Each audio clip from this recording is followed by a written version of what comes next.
Malif dubbi kijiba maluma kijiba maluma kijiba ore dubaju malif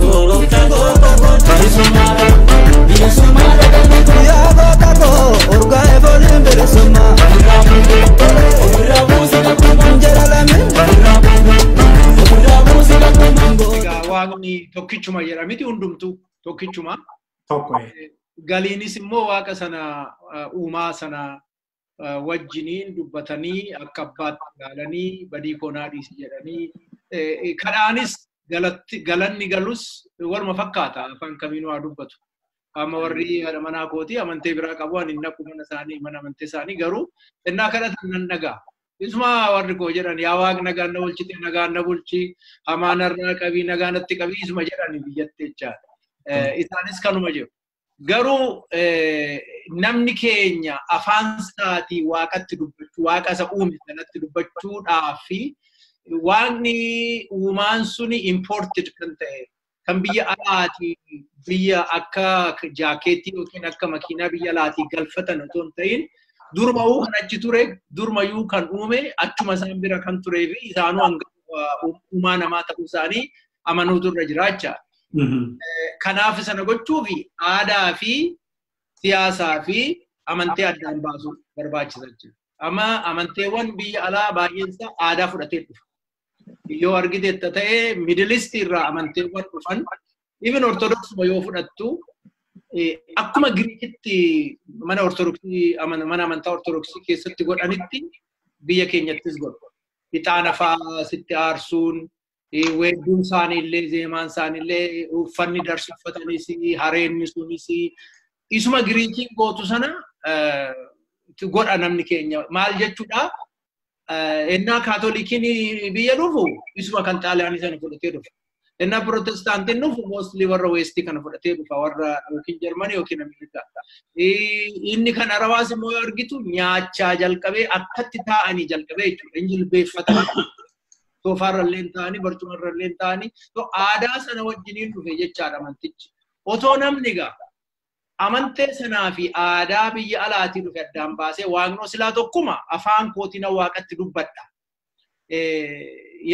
amma fakkeenyaaf namni tokko makkaa deemeetu haaji jedhamee dhufe haajiin sun egaa amaarinyaan akkanaa galutti heda jechuudha miti hedoo mattaa jechuudha haaji heda lakki tarii hiikanni amantaa sana keessatti hiikanni qabu immoo hiika kan biraa ta'uu danda'a.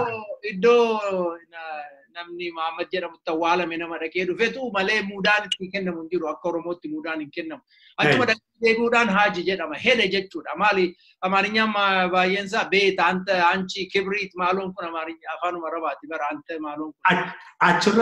Achirratti Dooktar Hundaasa tarii amma akka luba jennee amantii kiristaanaa keessatti qeesii jennee sheekii jennee maal jennu kana keessatti haajii jechuun taayitilii mata duree luba sima busheessitanii dhugaa dubbachuuf luba jechuun gadaa keessa jira luba qabattaa malee sirna amantaa keessa hin jiru qaallu jira qaallittii jira malee lubni hin jiru isuma sanatti jallifatanii haa ta'u inni iyyuu waan tokko oromsaniiru inni waan tokko bira oromsuu tattaafachuun isaaniiyyuu isaan dinqisiisa ani kan hin jechaa jiru dura nama taate atuu nama taate afaan koo afaan waaqattiin dubbachuu danda'uudha waaqan ittiin waaqatti kadhachuu danda'uudha ittiin bulchuu nan danda'a ittiin seera baasuu nan danda'a jettee akka sirna gadaa sanatti yaaduu gaafa dandeesse as deebitee waaqa sana ati quraanis karaa quraanis amanii karaa baabiliis amanii karaa akka Oromoottis amanii amanteen suni amanuudhuma namni amanteen qabneyyuu nama miti amanuun gaariidha kan inni kan bade maalinni aadaa wajjin ergifamuu isaatiiti amma aadaan sun dubartii cunqursa yoo ta'e dhiisuun maali obboleettii kee cunqursita mucaa kee durbaa cunqursita dhiisuun gaariinu afaan keetiin immoo amma haati koo namni biyya keenya keessatti bilisoomee haadha koo qofa jedheetan yaada beekta gaaf tokko markaatoo dhaqanii afaan amaarinyaan dubbatan ilma koo meeqa gatiin jedhuun Guraagee haa ta'u Gondaree haa ta'u Tigree haa ta'u imma amma እንደዚህ jedha imma dhagaa haati koo hin didu abbaan koo garuu akka Gojjameetti dubbata maaliifin akka nama bareetti of ijaa of ilaaluuf amaarinyaa sana dubbachuun akka nama bareetti of ilaaluu isaati haadha koo akka doofaatti ilaala garuu haati koo amma akkan duubatti deebi'ee ilaalutti nama bilisoome jechaadha Kanaaf afaan ofiitiin dubbachuu danda'uun inni itti gurgurtus inni irraa bittus bee bu'aa isaatii jedheetu iyyuu afaan keessatti dubbata. Hamma haati koo bitoonnaa dhaqan gurbaa meeqa ilma koo meeqa gatiin eebbisi kaannaa jedhan heewummaa jedha afaan isaatiin innis walqixxee ta'aniiru argite. Kanaafuu waaqannaa kadhatu namni amantee isaa jijjiiruun irra hin jiraatu. Garuu afaanuma isaa sanaan bismillah rabbil alamin maalo jedhe afaan amaaraati afaan arabaatiin dubbattu malee jannatan deemtu kan jedhu sun quraan keessa jira natti fakkaata. Kana yookiin immoo qoobii jaraa keewwachuu baatte baarneexaadhuma isaa keeshaayyoo keewwatte hin jiru waadha kan jedhu hin jiru argite. Walumaa galatti of ta'uu dadhabuudha rakkoon. Dooktarin Sarmuu naannoo Finfinnee keessa hojjetteetta magaalaa Finfinnee keessattis hojjetteetta afaan keenya Finfinnee keessatti maal akka inni fakkaatu beekta. Sanaan wal qabsiisee afaan dhiibbaa inni eenyummaa irratti dinagdee saba tokko irratti daldala keessatti maal keessatti amma Dooktar Hundaasaa jedhu kana keessatti qabu akkamittiin ibsita adeemsa keessaa maal balleessaa deema afaan biraan afaan ofiitiin bakka bu'aa gaafaa deemu maal irratti uumaa deema gabaabinuma. Ilama afaanii gaafa biyya tokko balleessuu barbaadanii warri kolonii kuni warri jenosaayidii koomit godhan kanaan dura amma abiddi waan sadiitu jiraachisa tokko oksijiinii jiraachisa.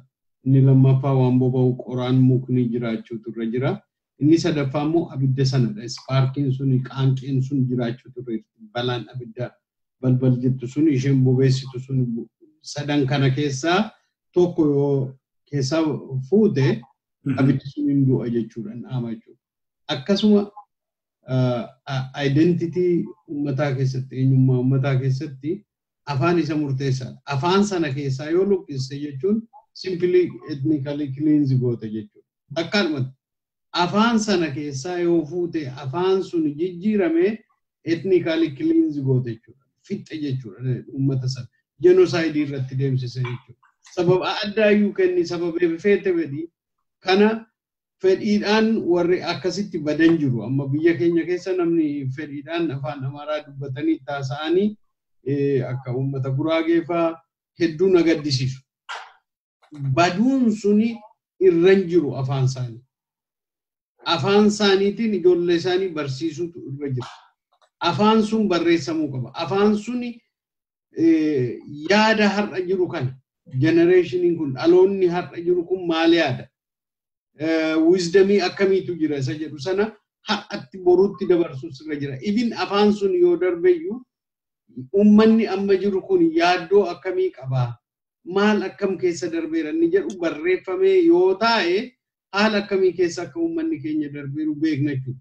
Waggaa 200-300 booda yoo dubbiste maaltu uummata kana yaaddessaa ture bara sana maal irratti barreessaa turanii namoonni baay'een isaanii maal jechaa turan isa jedhu sana haala sana barreessee kaa'a jechuudha. Wisdomii jiru sana beekumsa jiru sana barreessee kaa'a jechuudha. Gaafa inni suni badee keessaa balleessanii jechuudha. Amma naannoo Finfinnee keessaa hedduu an gaddisiisu naannoo Kotobee bara freshmaanii baradhu atoobisiin achi dhufu Kotobee irraa dhufu afaan Oromoo dubbata.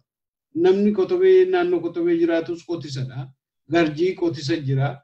Nama afaan Oromoo dubbatu hawaasa Oromoo baay'eetu jira jechuudha. Achi gaafa isaan buqqisanii afaan amma lafni suni afaan biraa dubbata jechuudha. Aadaa biraa dubbata, amantii biraa qaba.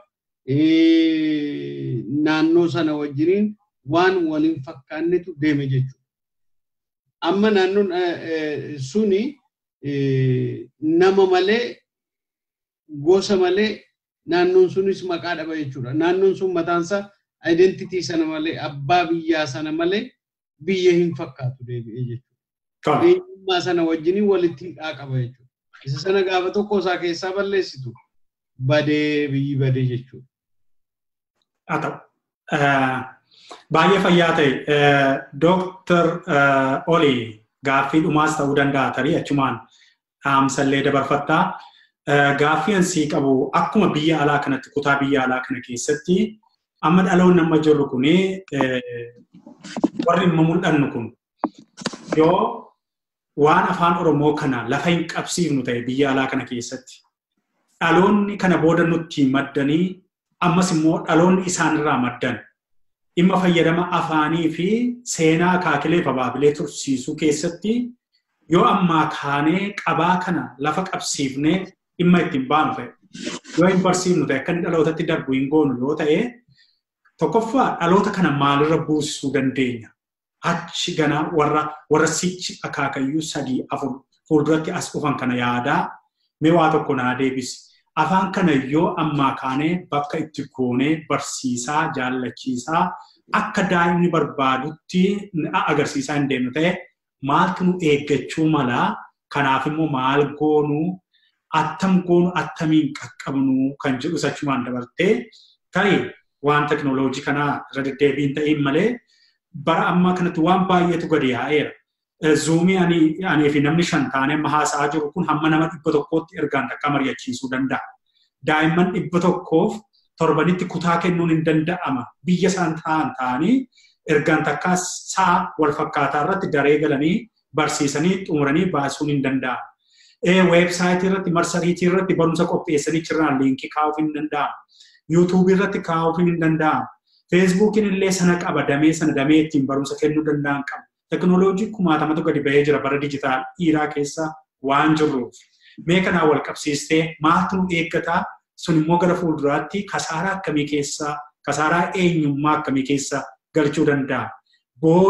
Booda akaakileen koo akaakayyuun koo nama biyya Oromooti yoo jedhee kan dubbatu ta'e daa'imni maal dubbata inni immoo gaafa jedhamu afaan maalii dubbata gaafa jedhamu yoo afaan sana himuu dubbachuu hin danda'u ta'e tarii innumtu kasaaraa eenyummaa keessa galee biyya kana keessatti tarii qorannoodhaan namoonni gaafa dubbatan namoonni eenyummaan isaanii wallaalamee amma hoomlesii ta'anii of gatanii sammuu isaanii gatamee abbaatti dhufan eessaa akka dhufan wallaalamanii bakkee kanatti gaggataman akka jirantu dubbatama keessumaa biyya Ameerikaa kana keessatti.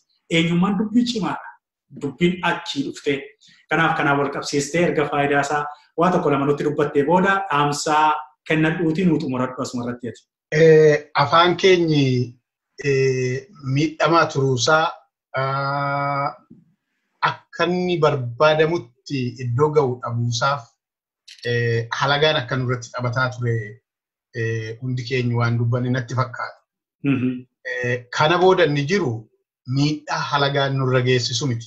Kana booda kan jiru dadhabbii mataa keenyaati.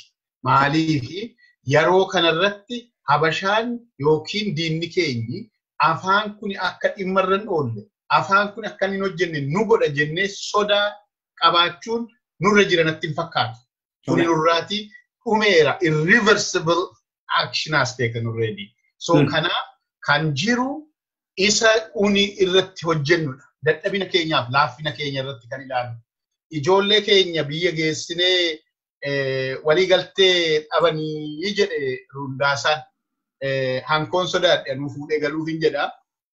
Maatii koo wajjin haadha koo wajjin waliigaluuf dadhabuuf deemu jechuudha. Kuni fafadha. Gara fuulduraattis yoo ta'e kan nuti yaadnu akkuma biyya alaa kana jirutti biyya alaatti hafna miti. Gaaf tokko sassaabamnee akkuma ijoollee warra Israa'el biyya keenyatti galanatti fakkaata. So kanaafu ijoolleen keenya gara fuulduraatti kan dhufu sanaaf ijoolleen keenya biyya isaaniitti yoo deebi'anii afaan isaan barbaachisaa akka inni ta'e sana fudhachuudha qabu. Kanammoo kan itti dabarsuu danda'u. Heriteejii kana kan dabarsee ijoollee keenyaaf akka isaan booru itti boonanii gochuu kan danda'u unudha jechuudha. Dooktar Badhaasaan Siimeera akkamittiin kana gochuu dandeenya kan jedhuu fi har'a nuti hawwii keenya kan agarsiisaa jirru fedhii keenya hawwii keenyadha akkasitti barnee ijoolleen keenya afaan akka barachuu gochuudhaaf haa ta'u malee akkamittiin goona isa jedhuuf immoo warri qaroo ta'e kanarratti warri barnoota kanaa qabu warri hayyuu qubee kanaa wanni ta'e kuni walitti dhufee waa tokko hojjechuudha qabu. Warri akka keenyaatti kun immoo warri kaanis warri ijoollee qabu kan har'a gadi bahee kanaaf gargaarsan goone kan kanaaf tumsan goone Oromooyyuu jedhamuu hin danda'u. Kanaaf mee gadi bahaa mee namoonni tokko tokko waa tokko gurmeessa isa kanarratti fuulduratti uummataaf dhiyaatee akkaataa itti ijoolleen keenya irratti barattu gochuun dirqama keenya ta'uudha qaba. Kanaafuu mariin kun asirratti har'allee wanti nuti haasofne gara fuulduraatti bal'inaan irratti haasa'ame miidhaa qaba. Ijoolleen keenya yoo barachuu qabanii alagaa tahanii hafuuf deemu akka isaan kana hin taane bakka jirrutti hundi keenyayyuu whether we are ogummaa afaanii qabaanne qabaachuu baannes iddootti nurraa barbaadamutti dhaabbanne digitally or online or whatever you call it akkaataa itti afaan keenya ijoollee keenyatti dabarsuu hojjechuudha qabnaan jedhaan.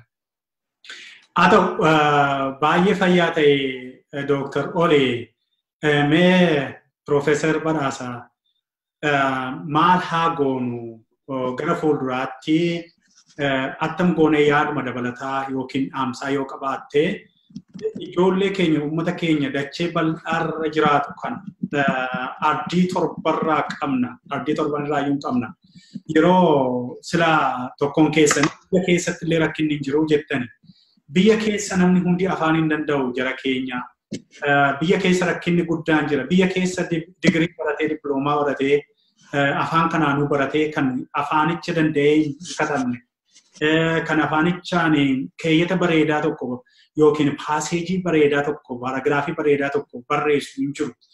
Hunda miti kan barreessu hunda miti kan danda'u digirii iyyuu qabaate sun hundumtuu haala itti afaan sun xiyyeeffannaan itti kennamuu dhabuurraa kan ka'e kan madduudha. Kanaafi warri ala jirru kun immoo keessumattuu warri biyya alaa keessa jiran immoo maatii baay'een waan kana irratti rakkina guddaa keessa jira. Kitaabaan itti kennanii kitaaba maxxansanii ittiin ga'uu qofaan gaanatti hin fakkaatu.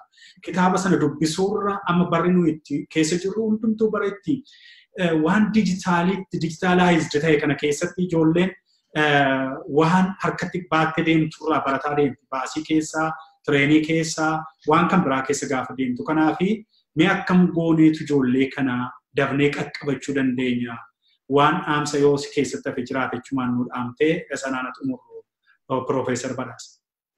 Okay, waan lama. Tokko waan mati jette biyyattiyyuu afaan kanaan baratee han afaan kana sirriitti dubbatu itti fayyadamu abbaa qabaa jetteetta. Of course, Oromoo ta'ee fi afaan kanaan baratee fi beekuu hin danda'u. Ati mana barumsaa galtee fi or digirii qabaattee baratteetta jechaa miti. Nama baay'ee lakkaa'uu dandeessa. Digirii kan qabu garuu hubannoon isaanii warra barate qotee bulaa hin baranne barumsa ammayyaa warra hin qabne qotee bulaatii gadi kan ta'e namoonni baay'een jiru. Maqaa dha'uu hin dandeenya. Gubbaatii jalqabee amma gajjallaatti. Akkasuma ijoollummaa kootti ani afaan Amaariffaan baradhee warra Amaaraa miti ani argatu ECLC irratti yoo qoratan yoo qo'atan yoo akka saabjektiitti baratani malee gatii afaan sanaan afaan haadha kee afaan abbaa kee si salphata malee maasterii goote jechaa miti. I remember very well high school itti gizeen baradhu yoon Amaariffaa 199 fidee barsiisaan koo gatii nan jibbuu fi badhaasaa jedhee attamitti 99 argataa'edha kilaasii dhaabate. Maqaan isaa namni badhaasaa ta'e Amaariffaa akkamitti 99 argataa'e. Or 100 argataa'e. What aninni isaafii galuu dhiise still doofaadha. Mannaan duuba deebi'ee ilaalu namni sun doofaadha. Or willingly ignorant jechuun hin danda'a. Saabjektii tokko ati iddoo kaatee otoo hin ta'in Oromoo ta'uu kee otoo hin ta'in Amaariffa si dadhabsiisu determineeshinii barachuuf ati qabdudha. Waan hundumaayyuu barattee ni baratta. Sirriitti yoo qo'atte qormaata darbuu hin dandeessa. Akkasuma Oromoos gatii taatee fi siifaa salphatuyyuu malee Oromoffaa maasterii goote jechuu hin dandeenyu. Ittiin hojjechuu dandeessa jechuu hin dandeenyu. Barumsa gahaa ta'e sirriitti baratamuu qaba. Kuni fiildiin hundumaatti akkuma appilaayi godhuu jechuu kooti. Inni lammataa maal gochuu qabnaa? kan jedhu jira. Especially biyya alaatti or biyyattis taanaanii ilmaan Oromoo afaan isaaniitiin akka sirriitti baranii qaroomanii dagaagsaa deemanii fi maal waan jedhu ijoollummaatti waan qabatame tokko inni irraanfatamu salphaatti. Isa first grade, second grade baranne odeessina hundi keenya taatilii kitaabota or story kitaabota children's book irratti baranne kitaaba ijoolleen yeroo sammuun qulqulluu waan hundumaa irratti darbattu akka haphee qabatee hafu jira. Keessumaa aadaan Oromoo garri caalaansaa oraaliidha. Na yaadadhaa ijoollummaa keenyatti ijoollummaa kootti haati koo abbaan koo akaakayyuun koo wasiilonni koo firri keenya jaarsaa oral story nutti himu waa'ee adda qabu waa'ee abba guddoo nutti himu. Ergan biyya kana dhufee waan faranjiin ijoollee children's book irratti barreessitu yennaan argu waanuma akkasiiti. Garuu differensiinsaa kitaabarra jira. Kitaaba akka ijoollee fi piikchara wajjiniin qophaa'ee jira. Imeejii wajjiniin qophaa'ee jira.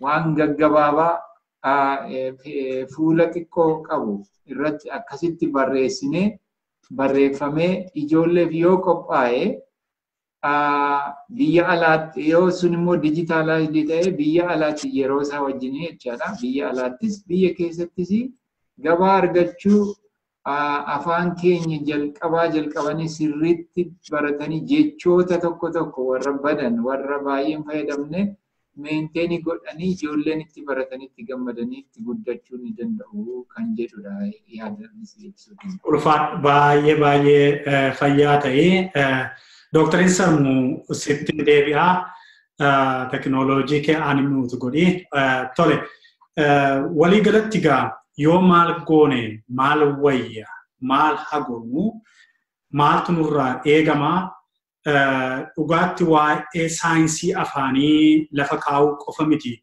Afaan kuni nama hundumaa keessa jira, aadaa keessa jira, seenaa keessa jira, umurii keessa jira.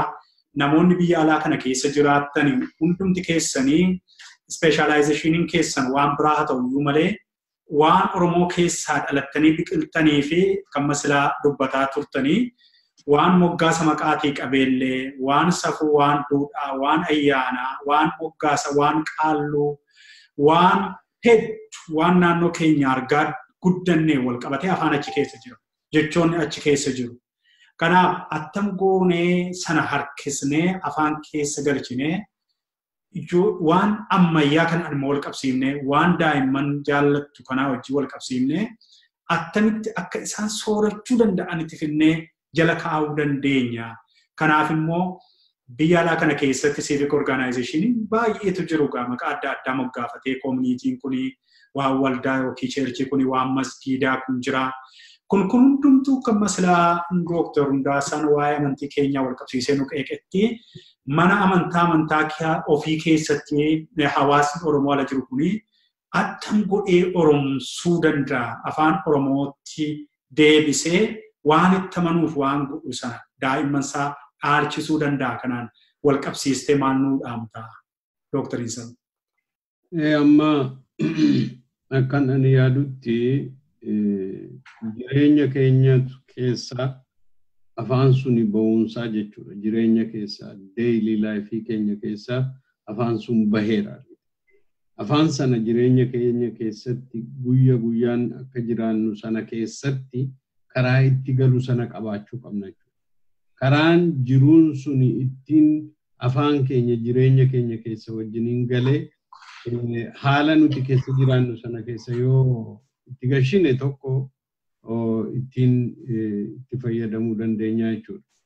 Inni biraani ani akkanatti fakkaatutti namoonni baay'een biyya keenyatti galaa hin jiranii baay'een ani otoon silaa ammayyoona kana biyya jiraadheera ta'e ijoolleen koo akkas hin ta'anii biyya otoon deemuu danda'a ta'e ijoolleen koo akkas hin ta'anii ijoollee koo fuudhee deemee baatii 2 baatii 3 waa manni barumsaa cufamu achitti dhiisee dhufeellee deebi'ee fudhadhee waan dhufee warra koo biratti ijoolleen koo afaan koo baratanii naa dhufu jechuudha. Jireenya sana keessa galuu jireenya oromummaa sana keessa galuu afaan sana keessa galuu inni sun achitti jireenya isaanii keessa baatii 2 baatii 3 keessa activity jireenya isaanii keessa galaaf jechuudha. So amma yeroo baay'ee namni keenya biyyatti kanaan duraa gaayoo amma fooyya'ee hin beeknu abdii qabna. Amma kanaan duraatti kanas karaan biraa danqaa jira ture jechuudha. Biyyi sun akka nuti afaan keenya ijoollee keenyatti dabarsine hin kennine siyaasaan biyya keenya jiru suni hundi hin turre jechuudha. Inni suni yoo fooyya'ee amma tokko carraa arganne akkasitti deemsisuu dandeenya jechuudha. Keessumaan na yaaddessu isa biyya alaa kanallee miti. Inni biyya alaa kun yeroo baay'ee inni kaan dhiibameetu bahee gariin keenya jaalannee baanee gariin keenya immoo dhiibamnee baanee rakkannee baanee itti deebi'uun illee baay'ee nu rakkisaadha. Biyyuma keenya keessa ta'anii warri afaan irraa fudhatameeru jira. Mata Matakkal keessa jiran mata Oromoo gosni isaanii Oromoo ta'an bishaan suni waan Oromiyaa keessa darbuuf jecha daangaa sana akka bishaanii itti fudhatanii ittiin qabatanii achitti afaan barumsaa akka isaan ijoollee isaanii afaan isaaniitiin hin barsiifanne hacuuccaa irra godhaniiti bulchiisa hambiraa jalatti garbummaa hamaa keessa jiru. Akkasuma sabni Oromoo Walloo keessa jiru akkasidha. Sabni Oromoo Tigraay keessa jiru akkasidha. Afaan sana irratti hacuuccaan ta'ee raayyaan uummanni Walloo keessa bakka adda addaa jiran inni sun irratti rakkina qabachuudha. Isa sanaaf ijoollee isaanii fidanii erganii akka isaan Oromiyaa keessatti barsiifataniif scholarship wayii qophaa'ee uummanni sponsor godhanii faamilii Oromoo keessatti dhufanii baratanii akka deebi'anii uummata barsiisan gochuu dandeenya. Namoota fira yoo Oromiyaa keessaa fakkeenyaaf fira Naqamte keessaa qabaatan akka namni Naqamte keessa jiru nama 2-3 fuudhee akka barsiisee fi ijoollee kana waamanni barumsaa banaa ta'e fidanii biratti ijoollee kana akka isaan baratanii deebi'anii immoo biyya isaaniitti akka galan gochuun baay'ee barbaachisaadha.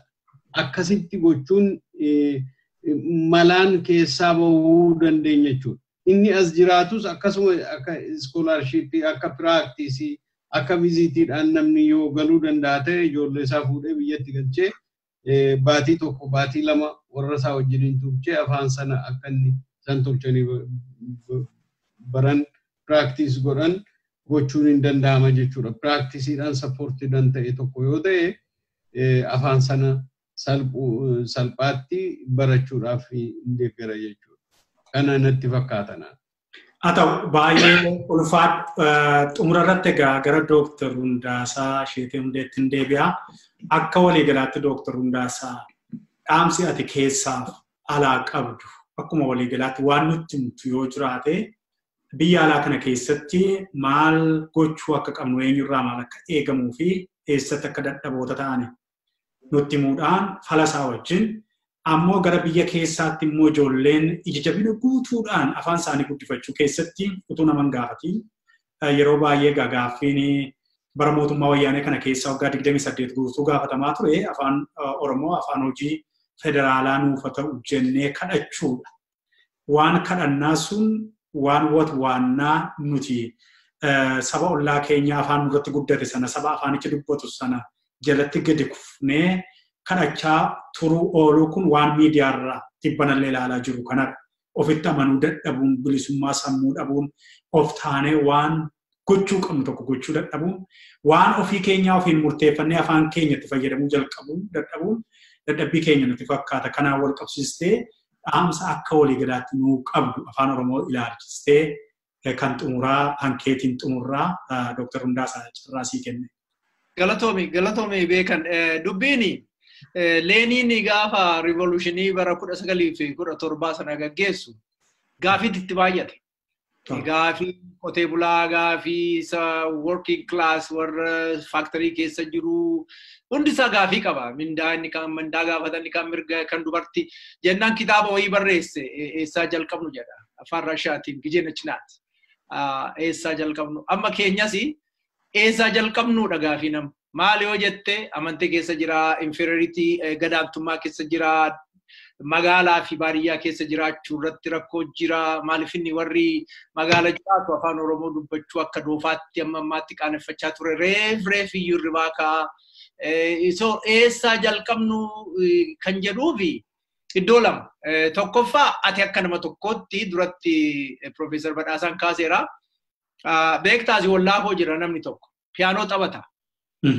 Ijoollee xixinnoo walitti funaaneetu tolan piyaanoo sinii barsiisa jedheetu ijoollee xixinnoo kana sa'aatii tokkoof funaanee fuuldura dhaabbatee piyaanoo taphachiiseetu isa taphachiise sana viidiyoo waraabee YouTube irra kaa'a.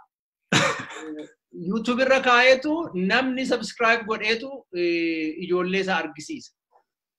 Ji'attis 37,000 argadhaa naan jedhe namichi kun.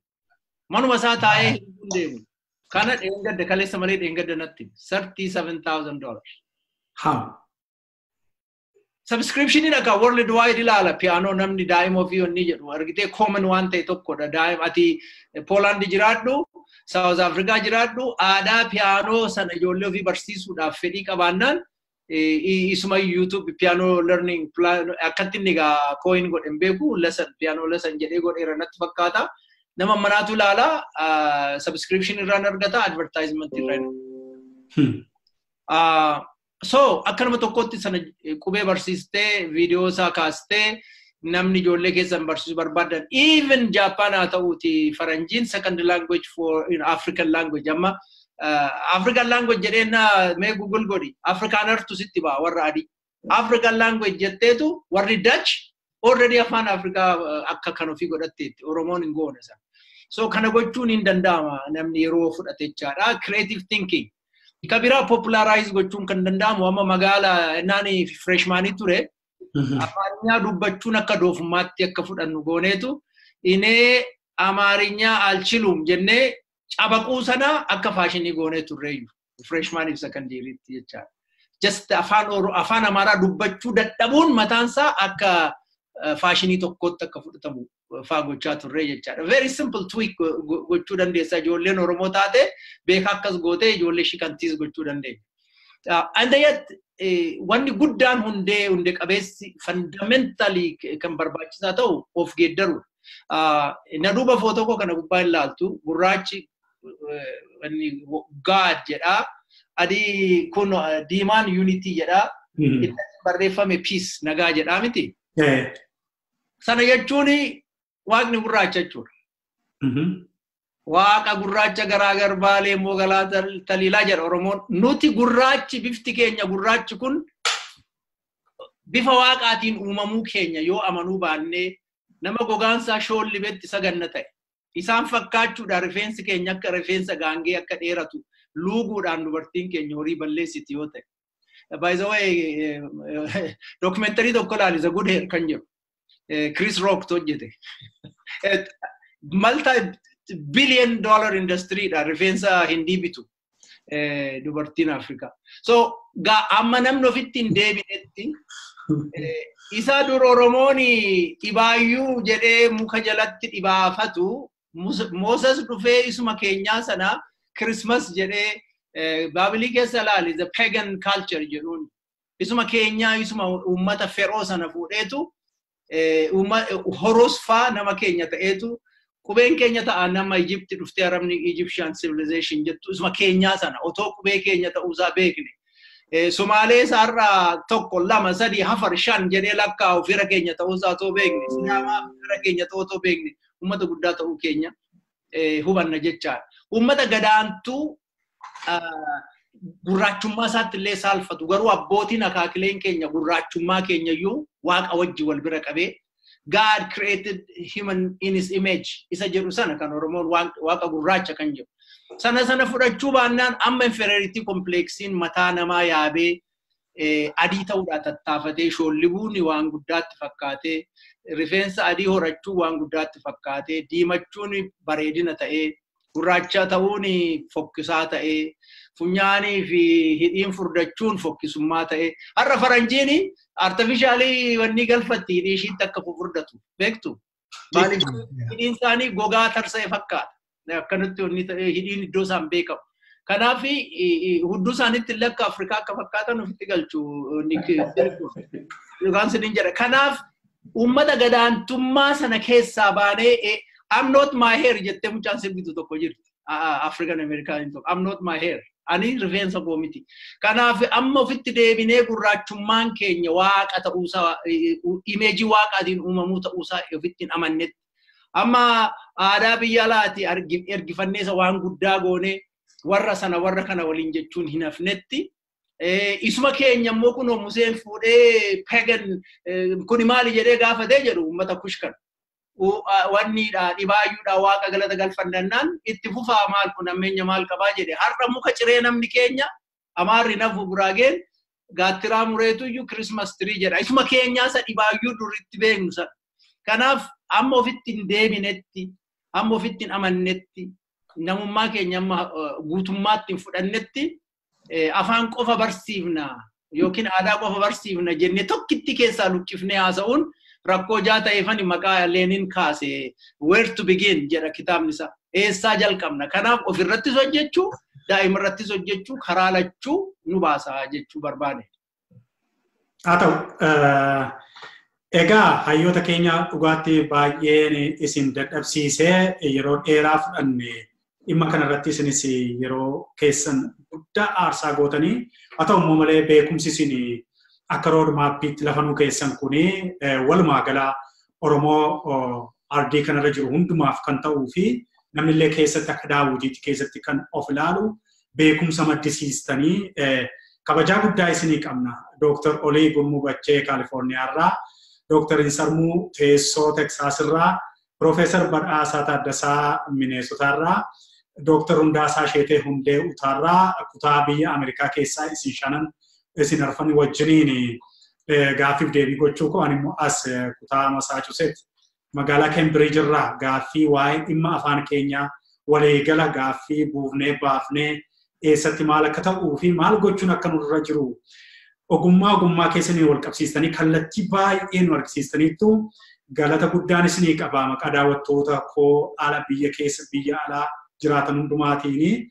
Egaa waan amma akka tiyooriitti dubbanne kan ammoo hojii qabatamatti agarsiifne hundumtuu gahee keenya dirqama keenya baanee tarii waa tokko irratti hojii qabatamaadhaan walitti deebinaa ammasitti yaadni keessan akkuma kan qeeqni keessan nu faana haa adeemu jechaa daawwattoota isinillee yaada qabdan gamanumaan nu gumaachaa fayyaa ta'a hayyoota keenya hundi keessanii.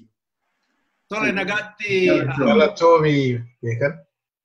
Ulfaadhaa egaa daawwattoota keenya. Faaruu kana wajjiniin nagaatti isiniin jedhaa dhimma afaanii ilaalchifnee iyya caalu walitti dhaammannaa nagaatti.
Studio.